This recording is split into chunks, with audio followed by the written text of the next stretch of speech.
Regulations governing who can bid for contracts to run before and after school services in New South Wales government schools have been scrapped. The changes mean there is no longer any requirement for operators to have at least 50% of their services meeting certain standards.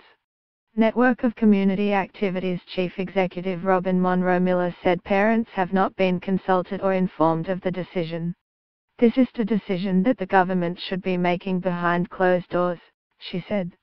I think parents are going to feel cheated and misled.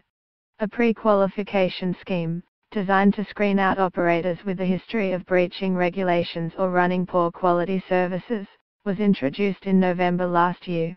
On October the 27th, a notice posted on the New South Wales government's e-tendering website announced the scheme was being discontinued with immediate effect. A spokesperson said the decision was taken following an internal review and feedback from the industry. We were completely flabbergasted to hear that the Department of Education no longer felt that those standards were necessary. We believe they are, Ms. Monroe-Miller said. By not putting some mandatory standards around who can tender for these services, we believe the department is actually doing a disservice to our children and certainly to our families who are using and trusting these services. Ms. Monroe-Miller said the decision would open the floodgates to foreign-based private equity firms who already controlled 30% of the Australian before and after-school care market. The decision has been welcomed by the biggest player in the market, Camp Australia, which is owned by a United States-based private equity firm. In December last year, the company was banned from bidding for or renewing tenders at government schools in New South Wales following a number of breaches, including one in Western Australia where a 7-year-old child with Down syndrome wandered out of aftercare without anyone noticing. The Education Department confirmed Camp Australia is now eligible to apply.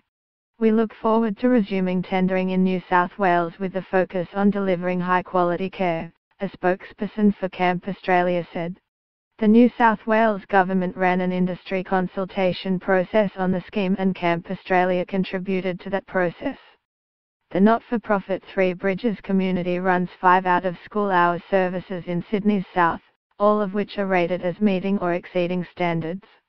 Children's Services Manager Tina Warner said when it came to bidding for contracts, community-based organisations like Three Bridges were increasingly up against big commercial operators. I have written over 20 tenders, been shortlisted for 4 and achieved 1 over the last 3 years, she said. She said a two-tier licensing system where commercial operators were charged higher rents was working against the community sector it was meant to protect. Which principal is going to choose a lower license fee when they have so many things to do in their school?